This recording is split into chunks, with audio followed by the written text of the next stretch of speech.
What's up everyone and welcome. In this episode we are going to talk about the EwDoor botnet affecting AT&T customers and their EdgeMarc VoIP devices. This botnet is capable of executing arbitrary commands on the system, distributed denial of service attacks against other systems, and being used as a reverse shell. Let's see what we can learn from this story.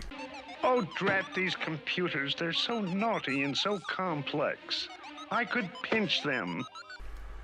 Experts from Qihoo 360's Network Security Research Lab discovered a new botnet dubbed EwDoor that targets AT&T customers using EdgeMarc Enterprise Session Border Control Edge devices that are publicly exposed to the internet. The attackers are targeting Edgewater Networks devices by exploiting the CVE 2017-6079 vulnerability with a relatively unique mount file system command. On October 27, 2021, our Botnet system monitored an attacker attacking Edgewater Networks devices via the CVE 2017-6079 with a relatively unique mount file system command in its payload, which had our attention, and after analysis, we confirmed that this was a brand new botnet based on its targeting of Edgewater producers and its backdoor feature. We named it EwDoor for Edgewater Backdoor. Reads the analysis published by Qihoo 360. There is no need to panic. The EdgeMarc is a very specific device for VoIP, and so far, they've all been within the AT&T network, and AT&T has already taken action to mitigate the attack within their network. If you haven't already, subscribe to my channel and smash the bell to be notified when I upload new episodes where I give you insights into the newest important cybersecurity news stories like this one. With my insights, you can be better prepared to protect your company, your family, yourself against these and other cyber attacks. So hit that subscribe button now and let's continue learning about this story together. For a limited period of time, the researchers were able to determine the dimension of the botnet through sinkholing.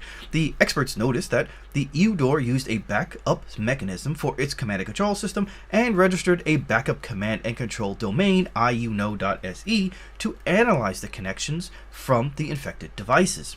Later, EwDoor operators changed their communication model and experts were no longer able to analyze the requests. During a few hours of observation, the researchers discovered that the infected systems were EdgeMarc Enterprise Session Border Controls used by AT&T. The experts identified 5,700 infected systems located in the United States. By back-checking the SSL certificates used by these devices, or the infected devices that were observed during the sinkholing, we found that there were about 100,000 IPs using the same SSL certificate. We're not sure how many devices corresponding to these IPs could be infected, but we can speculate that as they belong to the same class of devices, the possible impact is real, continues the report.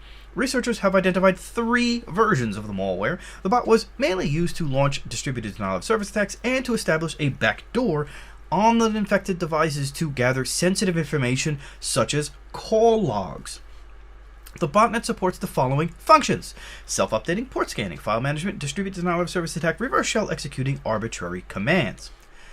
The botnet implements a series of safeguards to prevent analysis from security experts, such as the use of TLS protocol to prevent communication from being intercepted, the encryption of sensitive resources to make it hard to reverse engineering it, and they move the command and control infrastructure to the cloud, and it's actually being sent by BT Tracker to prevent direct extraction by the IOC system.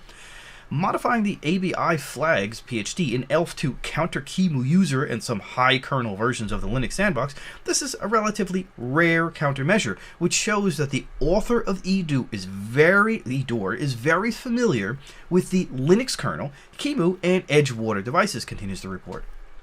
Experts provide additional technical details on the EwDoor botnet in the report and shared indicators of compromise for this threat, so I highly suggest you go check out Qihoo 360's complete report on this.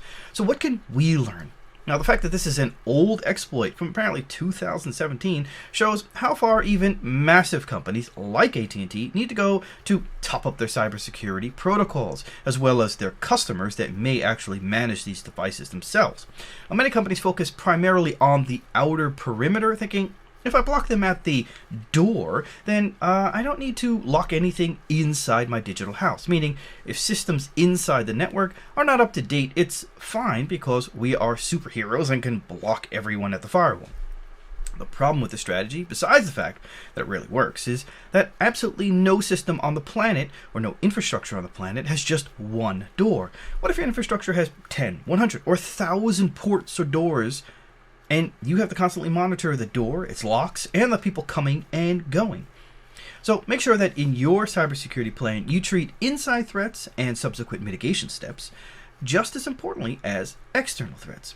Now, one key piece about this particular story is that these devices were accessible over the internet. So these were not 100% hidden behind the firewall. In that case, you should be looking at either an mostly off type security process for these devices, or at least trying to see how you can inject something like a proxy or a password protected proxy, or some other type of port blocking for services and systems that do have access or are accessible over the internet if and where possible.